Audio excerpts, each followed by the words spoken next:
All right. So are you just getting like info on like G6 or? Little of both. I've got like severe ADHD, so like unless I'm like actively doing something, I can't focus as well. So prior to this, I would just ride around in my on my motorbike, making phone calls, setting up meetings, all that kind of thing. And I went from checking out G6 how it's doing to now it's become like the meeting mobile, you know? It makes money. Yep. Straight up. That too. How much is like a van? Also, hi Evelyn. I wasn't. I mean, Hi, Bo. I know. It's yeah. I don't even remember the last time I ran G6.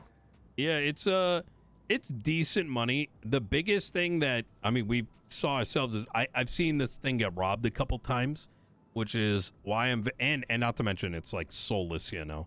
I really want to see this place go back to where it was, where there was a bit more structure, but also make it so these tier 3 drivers get guns and can stand their ground and at least can pull their weapons if they get approached by like people. And I know there's a argument to be made, well, aren't they going to get farmed for guns? But my counter is they're moving $1 million to the vault. If I were to estimate, why would they not be armed? Like, you know, like Correct me if I'm wrong, but isn't there room for like 3 people?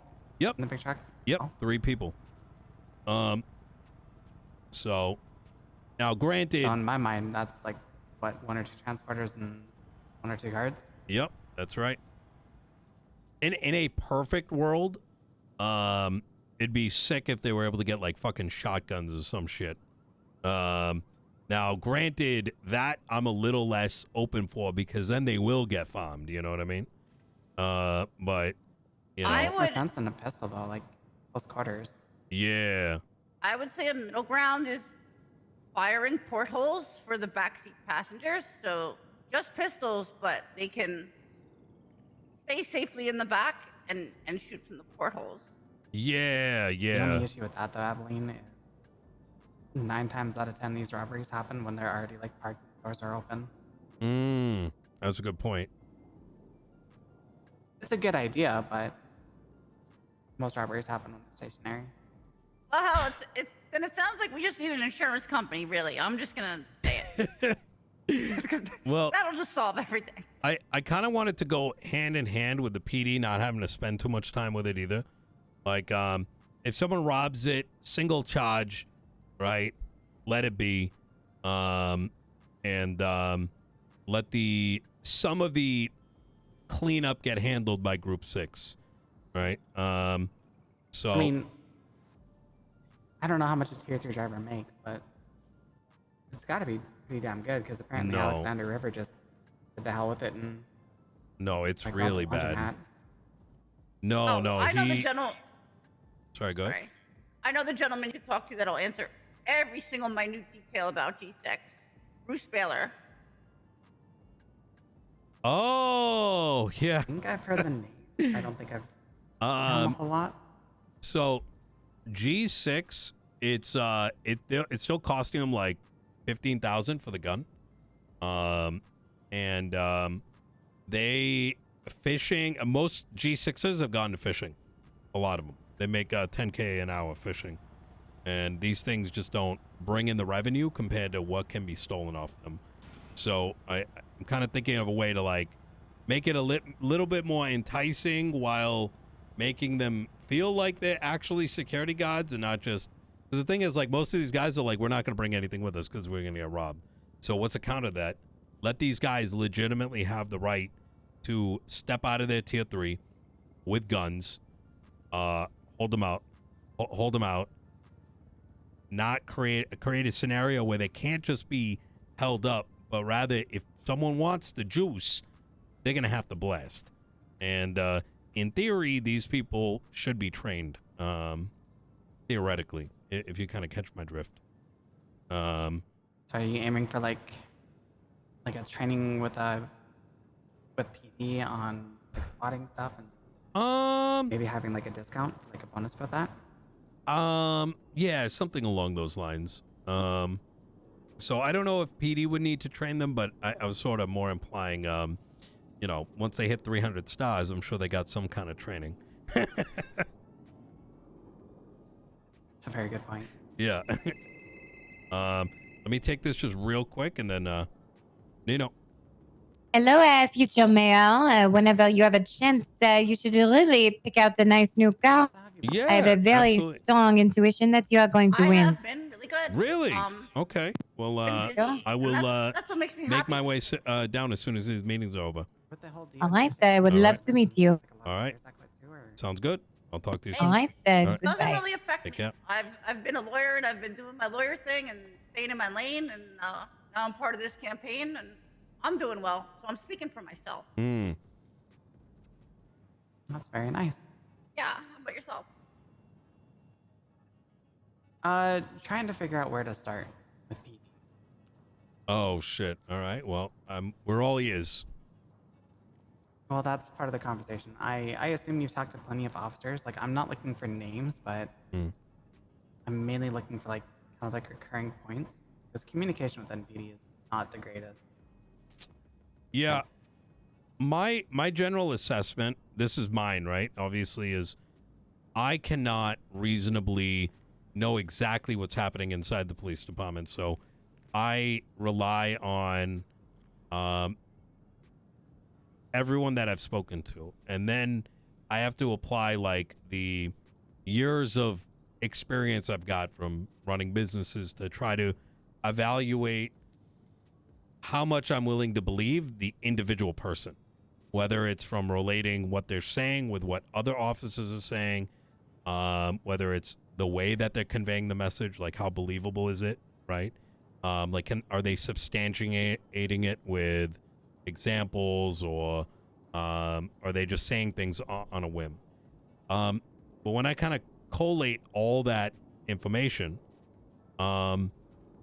my general assessment has been that Barrick had the unfortunate he unfortunately was dealt a pretty poor hand in that he was given the chief of police position, but then the quota system followed by a commissioner being put in place really prevented him from being able to like manufacture whatever dream he had for the chief position. However, I also weigh that against the fact that there has been no commissioner and no quota for the last 4 weeks. So there has been enough time for him to display what his vision could have been.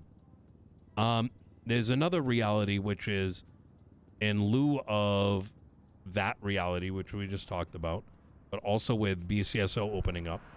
BCSO did pull a lot of offices, and obviously they weren't going to pull anybody that, let's just say, didn't hit the par, right? So what I mean by that is there's going to be leftover, like, even though LSPD's got great offices, they also got baggage. You know what I mean? They got the baggage of people that BCSO wouldn't have wanted. You get what I'm saying? Like, with that? Like, They kind of have their reputation that preceded them. yeah. And so I've been trying to... Here, let's go a little bit further down this way.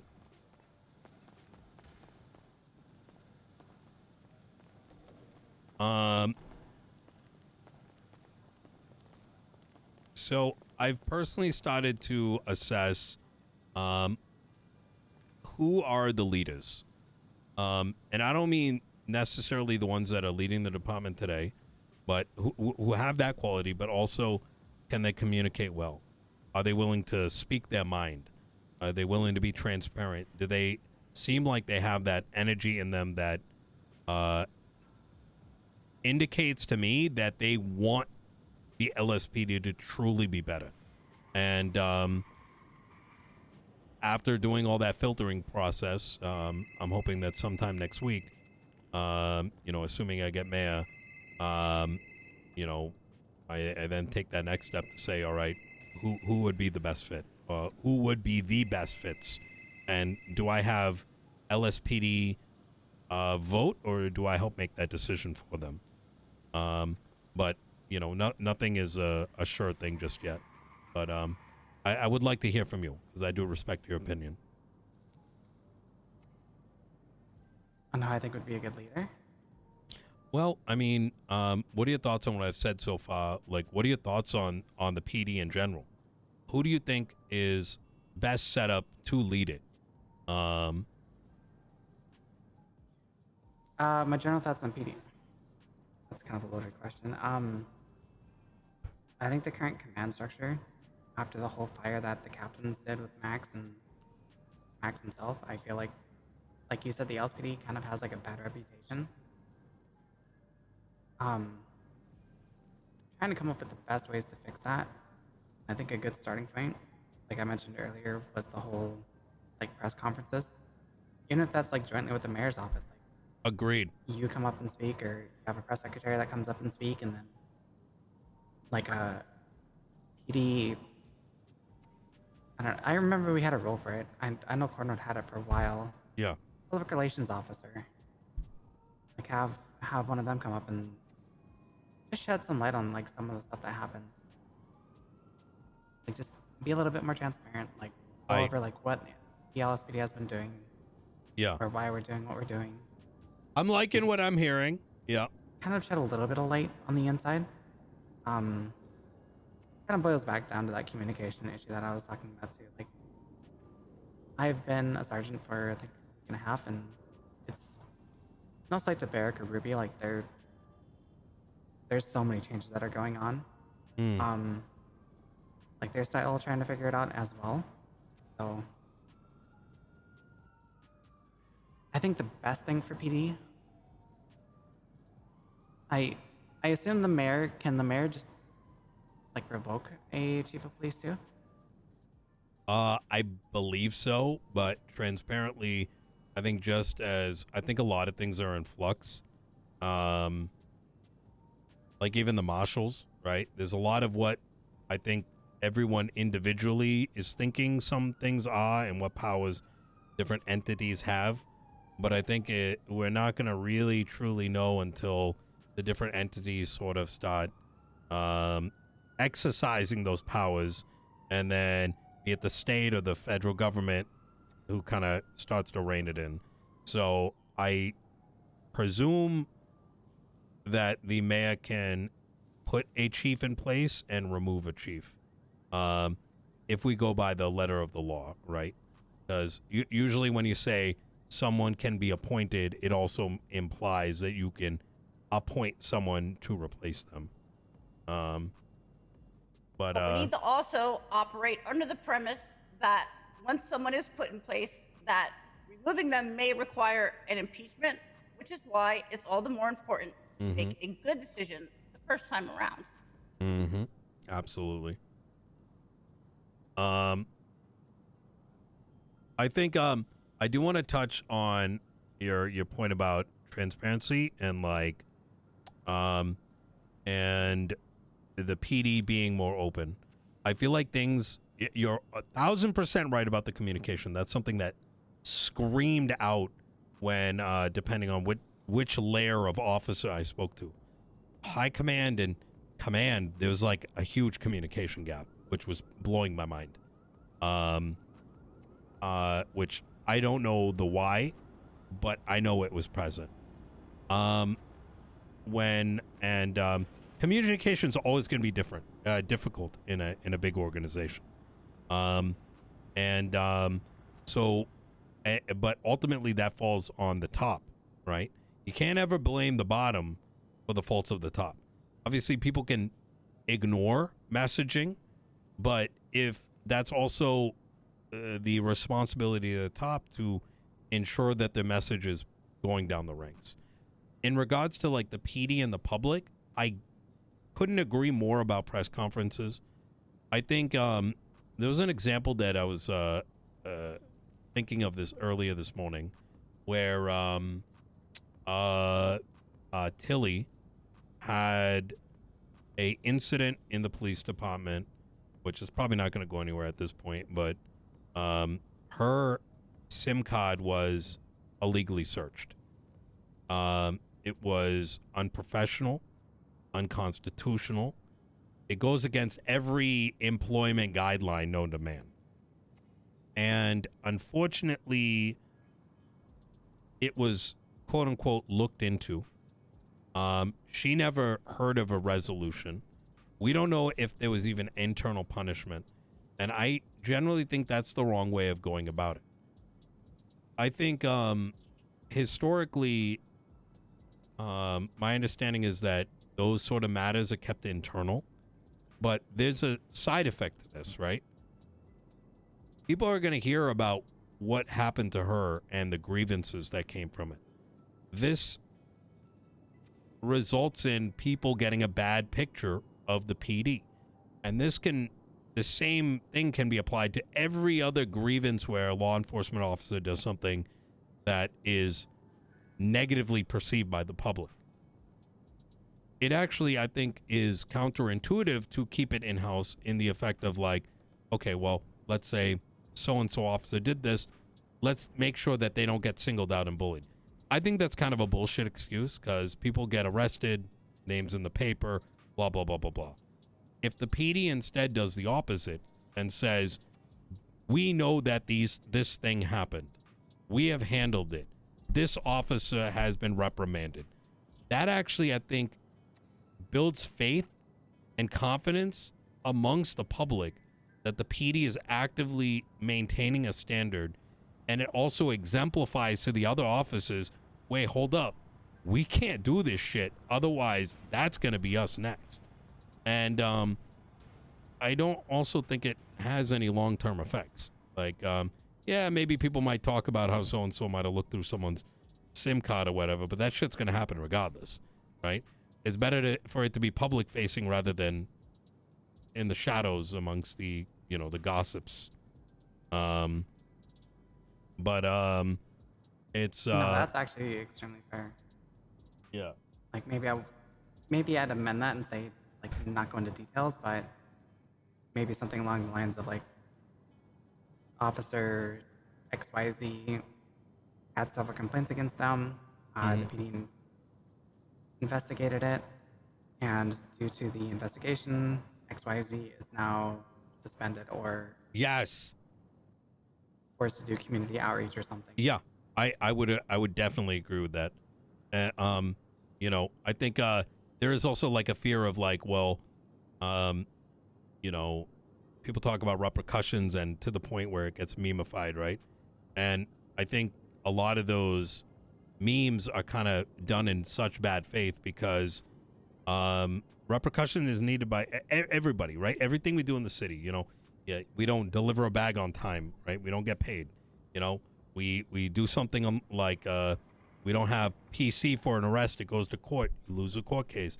None of these things are the end of the world, but I think more than anything, whether it's the government, whether it's a police department, whether it's a criminal that does something, people are mostly just looking for answers, right? Answers for things that affect them at some level.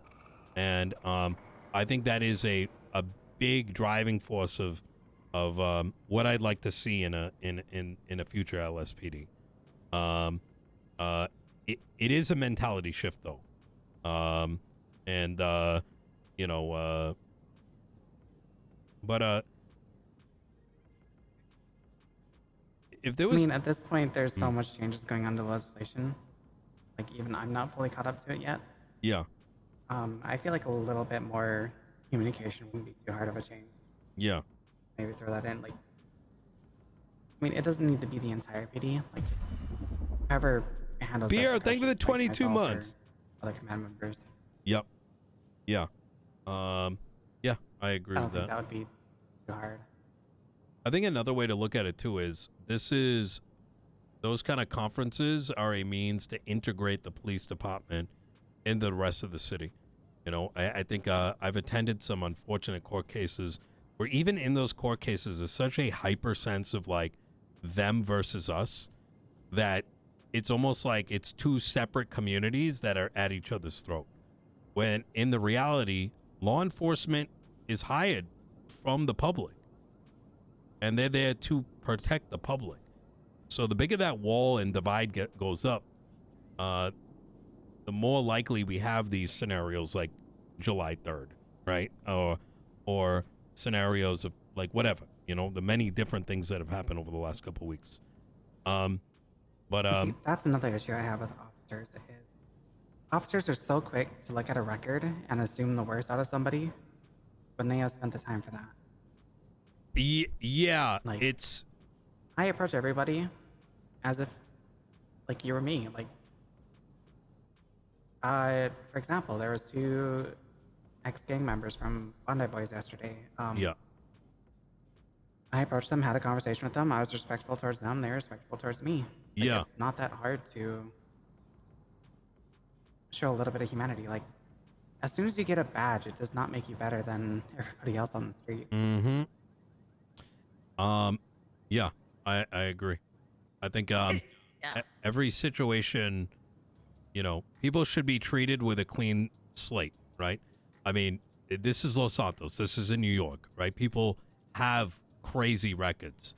If they're approached as just, well, they're just a criminal, right? Oh, I know this guy. He's killed cops weeks ago. Okay, fine. But if you bring that energy to that person, they're going to bring the energy back. And well, if you come with a, with a clean slate and they give you energy back, well, at least you're doing your job in society to make sure you're not the one escalating it. Because what happens next? Some cadet watches that interaction and starts to treat someone with less of a record that way. And before you know it, you end up in a situation where, you're standing up in court looking at a civilian in the eye and saying, well, she's working for the other side.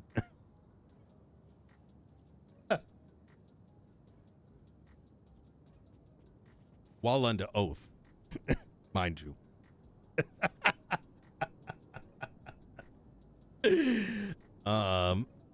So can I just clarify something here? Miss Bell, is I wonder if this she you knows. wanting to be considered for the chief position? Is that what this is?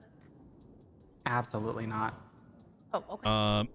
I recently just got sergeant. I'm still trying to fit into a leadership role, but I do want to try to break that reputation that LSPD unfortunately has and try to improve it.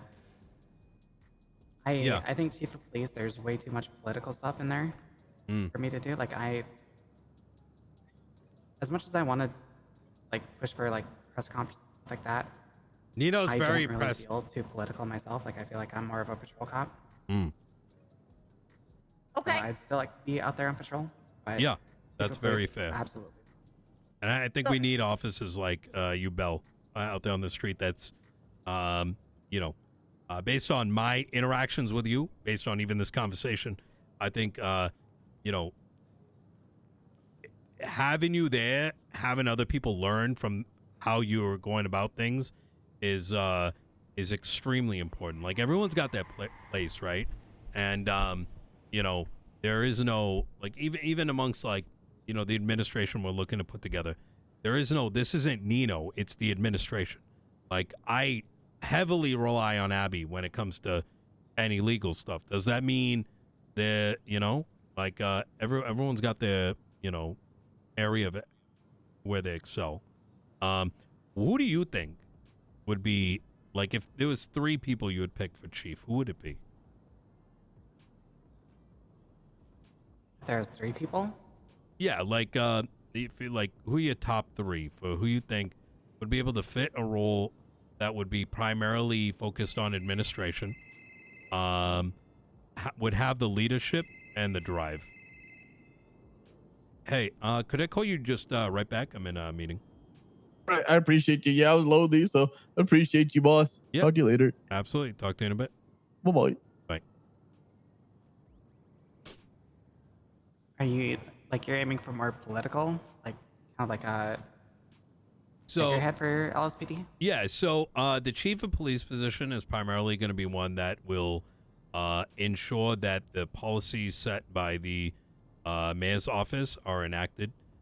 Policies mean like things like Here's the general how we would like offices to operate. We would like press conferences on this. There is a uptick of this kind of crime, and we want you to look into it, right? So policy would be like general expectations, right? And the chief would absorb that, and because they're absorbing effectively the desires of the people, right? And would then translate that to the department. And I would say that chief of police would be very much an administrative role in that respect.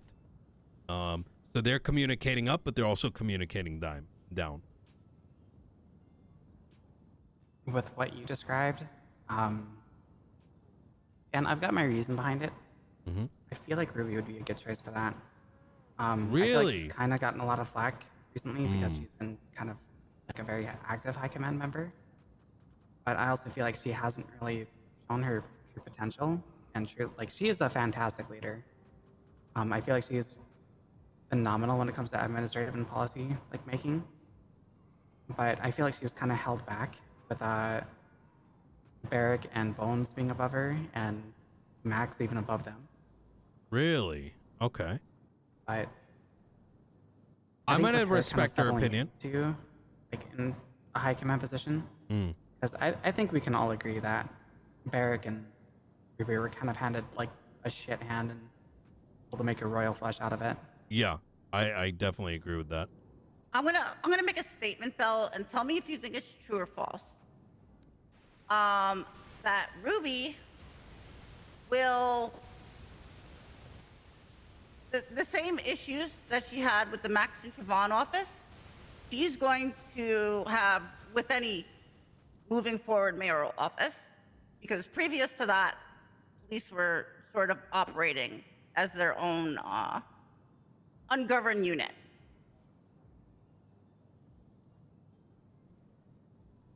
Repeat that one more time. The chief is operating as an ungoverned unit. Before the Max and Siobhan mayorship, and they started getting things in gear, the police kind of had everything they were doing themselves. For themselves, their own decisions, and then the mayor's office took power. Now that set a standard that's going to continue going forward no matter who's in office. So what I'm saying is this just a result of what's going to continue to be, or was it a result of specifically Max and Siobhan? Okay, I'll admit the questions still might be going above my head a little bit. I could, to put it in other words, and Abby, tell me if I'm misunderstanding, is the current state of the LSPD primarily a side effect of Max and Siobhan, or how much influence, like percentage wise, do you think Max and Siobhan kind of steered the current LSPD, and that includes like the public image of it? Right, and in that, because whoever's elected mayor from this point going forward, for every mayor, they're going to have input on the chief and other governing factors of the police.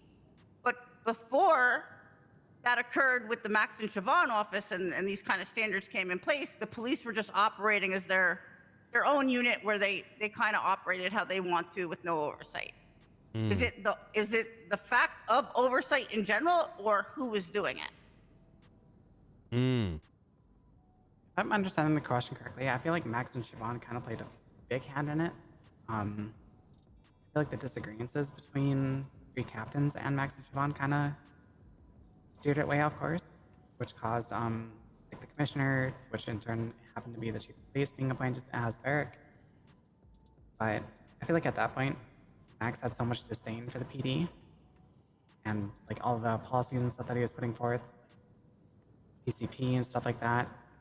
I felt like really kind of kicked LSPD to the streets in a way.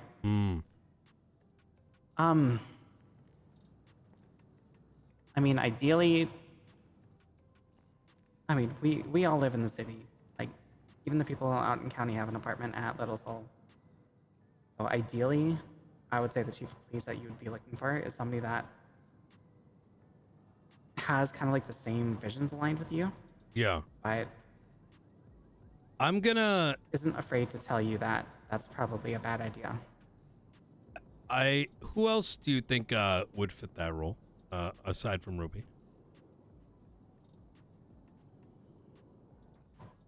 Viv also comes to mind. I've seen her question quite a few things that Max and Siobhan are doing, Mm. but I feel like granted, this is coming off of like very, very limited interactions with her. I think she's fantastic, but I also do think that she gets possibly emotional a little bit too much from time to time. Okay. And who would your third choice be? And I'm asking for a couple because it allows me to like cross-reference with others, you know?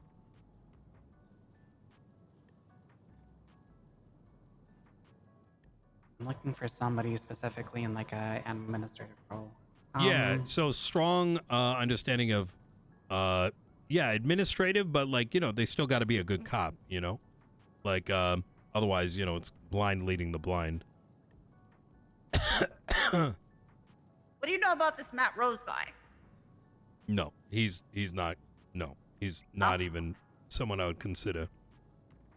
He many years ago enacted this policy of what was it, where he'd call every unit on a traffic stop. I think that is the worst kind of escalation you can do. While it's funny, it turned some of the PD into a fucking meme.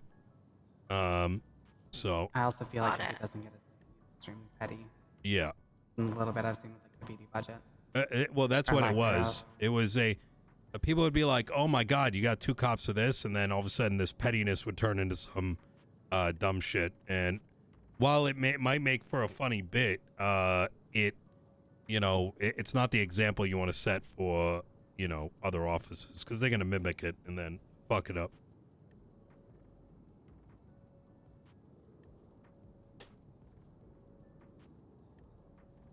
Yeah. I don't really know who I'd choose for a third. What about Nakota?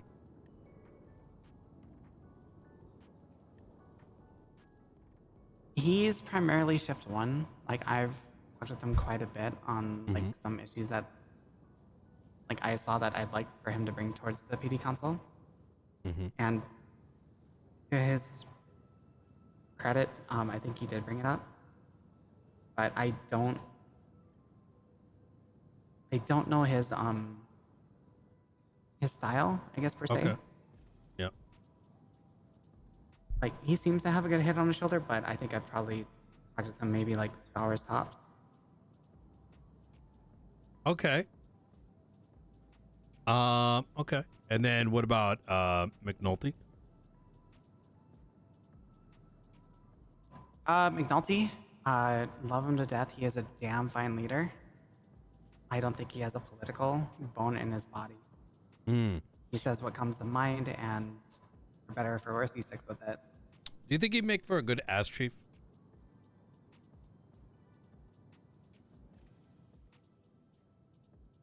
I could see him probably being a good like assistant. Like he is very good at taking kind of like what Kirby and Barrick want done and seeing it done.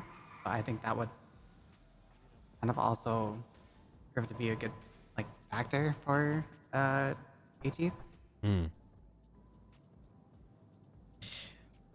So Belle, I think you've been very transparent with us, so I want to make sure I give that transparency back.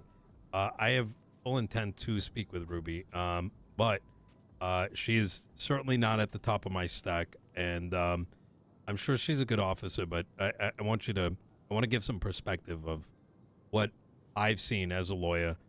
I've seen attempting to work with her, and then also what I've seen in the courtroom. I think she's probably very valuable. I think she's probably great with command. But I witnessed her discount office lawyers being able to acquire FOIA reports. And she had the audacity to tell me while attempting to parley with her that the PD did not legally need to provide FOIAs to anybody. Now, to me, that is the most extreme form of bad faith you can possibly have. And that immediately gives me the impression that if she was chief and she was interfacing with the mayor's office on similar conversations where it's like, hey, the public needs this, you guys got this, how do we find it in between? And your first sort of thought process is, what can I get away with to protect the PD from doing basic work? And in that hour-long conversation of disinterest, where the only time I heard her perk up was when she had the false conclusion that Tilly Winters leaked information to me, when the reality was it was Justice Bailey that gave me a copy of a PD FOIA report and the lawyer version, and that all Tilly had done was give me a copy of something we were both under the impression of that I would have had anyways. I just had a problem with my keys. So to me, that was very like it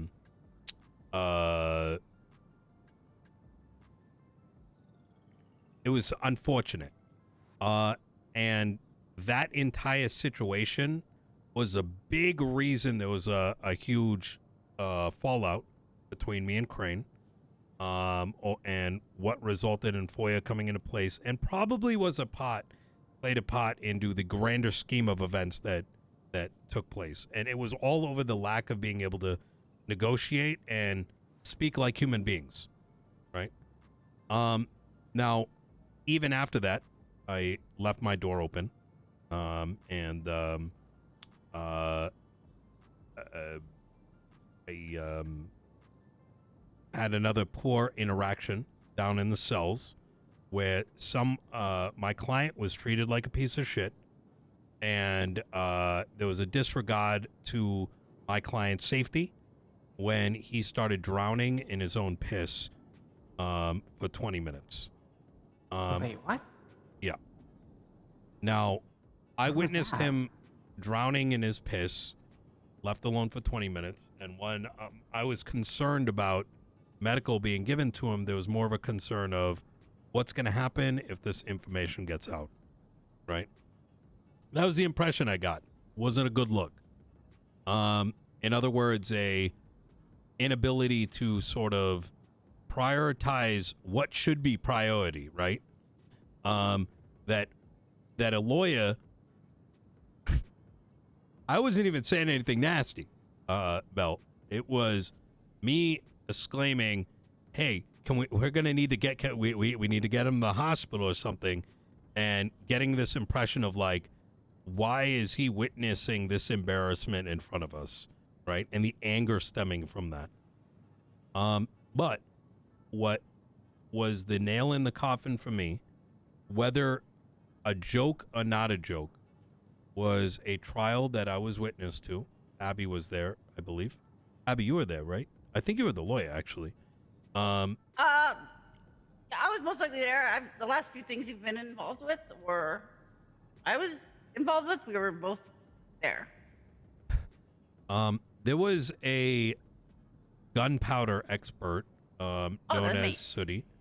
She took the stand, and it was over a charge on like GSR testing on a gun and all this. But regardless, right, whether it was a good case, not a good case, whatever it is. But Sooty, a civilian and someone who's been a civilian for a very long time, a friendly individual, not somebody that I think I've ever seen her say anything negative or come at anyone negative or whatever, is on the stand. I've seen one interaction. You with Sooty? Yeah, there's some issue between the Funhouse storefront and the Steinberger place. Ah, gotcha. It Well, was getting really heated with Ray. But sorry, So- I didn't try to interrupt. no, I'm you're good. I'm very sorry. No, it's okay. So she's up there like on the stand, giving her, testimony and whatnot. And at one point, because the judge was siding with her, I forgot what it was, but she exclaimed that of course she's gonna say that she's working for the other side, which is a extremely laced comment because number one, it infers that this civilian that's running a fireworks company is working hand in hand with Chain Gang. Or number two, it infers that she's not a cop, so therefore fuck her. And number three, it was extremely demeaning.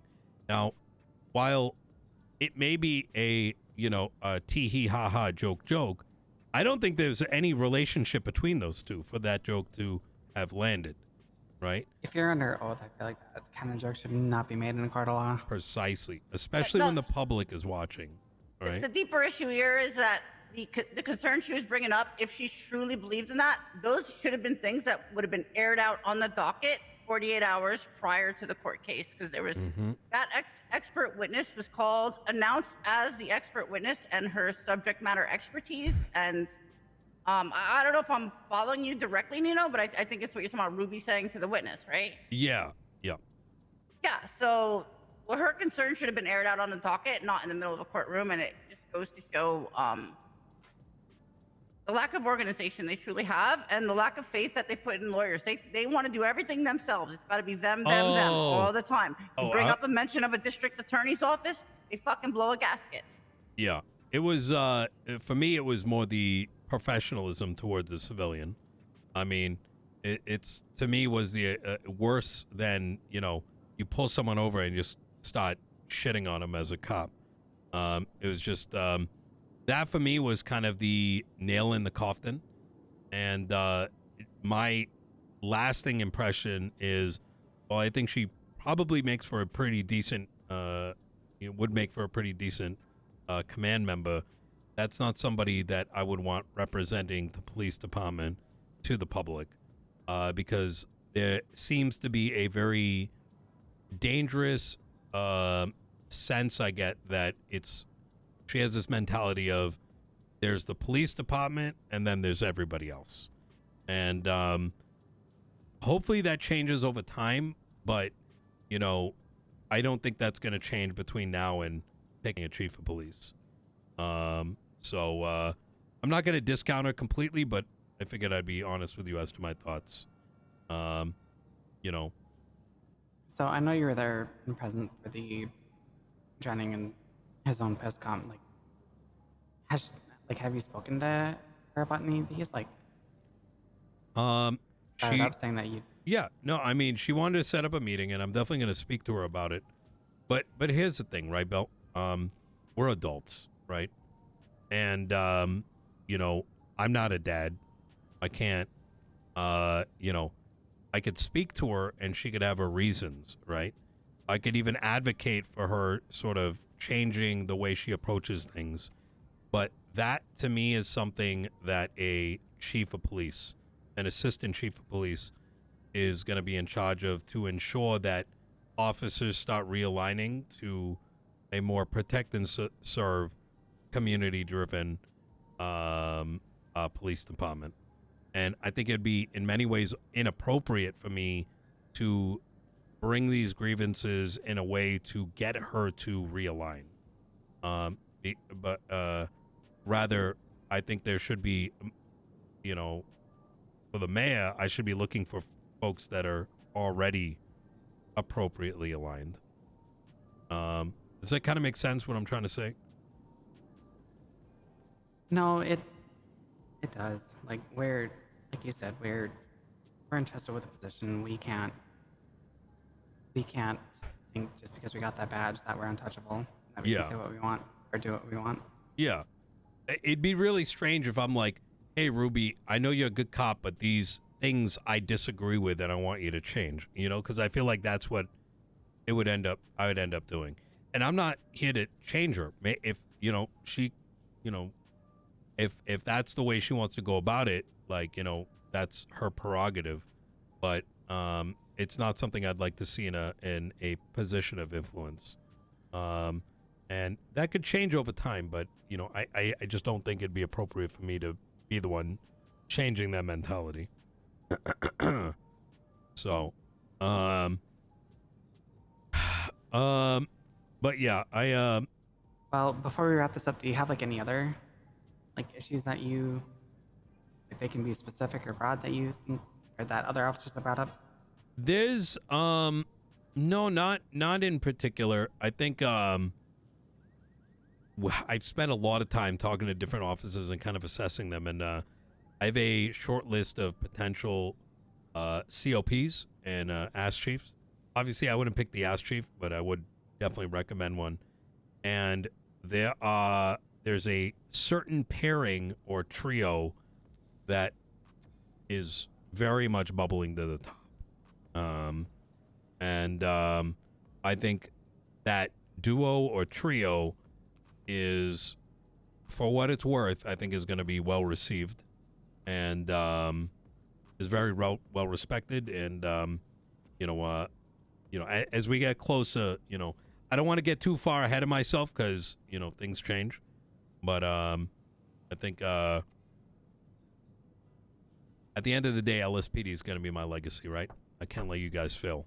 And so, I think a big part of my job is going to be not only making sure that you are left in the hands of people that you trust, but people that I think are going to bring the LSPD to the next level. Please do consider that my door's going to be open, and, I don't want the conversation to, communication to end as soon as the chief is done. The office is going to need to be there to make sure everybody's getting what they need to succeed. I guess basically the reason I wanted a second conversation with you is I saw where the lack of communication came from the 3 captains and Max. I do not want a repeat of that. No. I do not want the mayor to have issues with the PD, then immediately smack like a quota system. And this is what I want you guys to focus on. I am I'm not saying that you would have done that. I'm just saying I'm Yeah. trying to avoid like a repeat of that. You don't have to worry about that. Max was look, Max, I don't know what the fuck he was doing with Gino Sweeney, but Juno had an issue with Eve Summers, who used to sell me materials when I used to run Ellis Customs. I had 60 employees, 50 to 60. Ran it for 2 months. First business in the city. Tow operators. It was something else. But Juno's personal beef with Eve resulted in that stupid bitch inferring I was lying to him about Eve's involvement when she was one of 60 employees, and permanently denied my business license. So he gave small dick energy off, and the legislation he passed, the means by which he bullied Ruth out of office, the way that he bullied the PD to act as his personal military, can be summarized as small dick energy, right? It's like Napoleon That's the part complex. that infuriates me the most is I was investigating him. Yeah. But talking to other officers, they loved him because he bumped people. He literally bought the PD over. I'm sure the cops that want to shoot people and arrest people without doing law enforcement, building RSMPC, probably wanted to suck his dick. I very much believe that, because who doesn't want full authority to just shoot people, But look at it now, this is his legacy, and that legacy is going to get turned around really quickly. Sorry, I'm losing my voice. I think I've been talking for like 10 and a half hours. So, yeah, I would not. You're completely fine. I wouldn't worry about that. I expect communication to remain with Chief and myself, but I'm very policy driven and not like take over the entire department driven.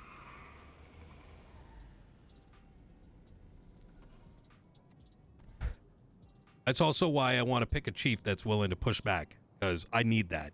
You know what I mean? I want to be able to say, hey, this needs to happen, and I want them to be able to come back and be like, fuck that, this is the problem, right? I disagree. That's healthy adult, discourse. So No, you should be able to have a disagreement with somebody without it turning into a shouting match. Mhm. Match. Yep. Like the amount of times that I've seen Max have a disagreement, and he just immediately just turns into like the world's biggest crybaby with it. Yeah. Like, pardon my French, but Oh yeah. No, I like you disagreed with him at one point, and he'll just sit there and yell at you. yeah. It's Who did he used to yell at like that from your recollection? Myself, for one. When he Example? introduced the quota system, he came to a PD meeting. He asked the entire PD room who had an issue with it. I think I was like one of two people that I raised my hand. He told me, "Okay, Bell, what's your issue with it?" I told him that I felt like the quota system forced cops to try to push charges that they couldn't articulate, just to try to get that quota system. And he more or less yelled at me, "Well, then you need to train your cops better and not push charges that you can't articulate." yeah. It's like I said, small dick energy. He probably was formulating a how do I break it down instead of having a you know, like an actual response. You know what I mean? You don't have to worry about that with me. I'm very like logic driven. You know what I mean? Like I want people to challenge my thoughts, and if I can't give you a good explanation, well then I'm in the wrong. I think really that simple. But it's Los Santos. So unfortunately sometimes these sort of little characteristics are hard to come by. Unfortunately. Yeah. Well, either way, I'm more than happy with this calling this conversation. Yeah. We had a public relations officer. I'm gonna see if I can't get that revived, and like maybe come up with some like talking Yes. points for that officer, even if it's myself talking to that officer on kind of like what they can and cannot talk about. Trying to get some sort of communication pushed. I agree. I like When that a is the lot. election over? I'm hoping Wednesday, but I'm fearing it might go till Friday. Look, I also want to throw this out there, Miss Bell, that who we select or who Mr. Chavez selects for chief of police, that's going to be the person that's going to decide if a public relations officer is needed. I don't believe, and Mr. Chavez, stop me at any point, I don't believe Mr. Chavez intends to micromanage interdepartmental things outside of who the leader is. So I think at that the- level I would. I think that falls into policy. But see, the issue with that though is that Yeah. we've had a public relations officer ever since, like, even before the council. Wait, what? Yeah, we've had a public relations officer role for as long as I can remember. Like, Cornwood had the title until he was appointed PD liaison. We've had the Yeah. role. Nobody has done anything with it. Yeah, I think So I'm not looking to create the role. I'm looking to revive it. yeah, no, absolutely. I think look, I think LSPD is going to go through a bit of a blender. And I expect things are going to be rough for like 4 weeks. But this is something to kind of leave you with, Belt. I'm not going to go down this route that I know y'all went through where it was like you need numbers. No, I want to make sure that you guys have a strong foundation, a strong structure in place, have enough time to come up with a plan and then execute on that plan. I'd rather have 10 good cops and 80% of the calls ignored than 50 cops that are just shooting everything that moves. You know what I mean? While you all are hating your life. Both kind of come with their own problems, though. Yeah, no, you're not wrong, and I think finding that balance is gonna is gonna be the challenge. But we'll work through it together. The only thing So- I would say is I think another problem with PD, lack of stability. So if we can find like that stability early on and like have it not shake up too much, might be the best, like most ideal for it. Because Yeah, I've been thinking about our conversation too, and I think another issue, like even I'm running into it, is the fact that while yes, we are kind of creating our own government from scratch again, so much has changed that like even I'm having to retrain myself. yeah, Like even the officers and cadets and probationary officers that we've had. yeah. might have to just go one by one and just like kind of go over everything with each other. Like we can sit there and have a meeting, but that doesn't mean that they're gonna retrain your Yeah. No, I agree with that. I got a question, Belle. How many officers roll together as partners?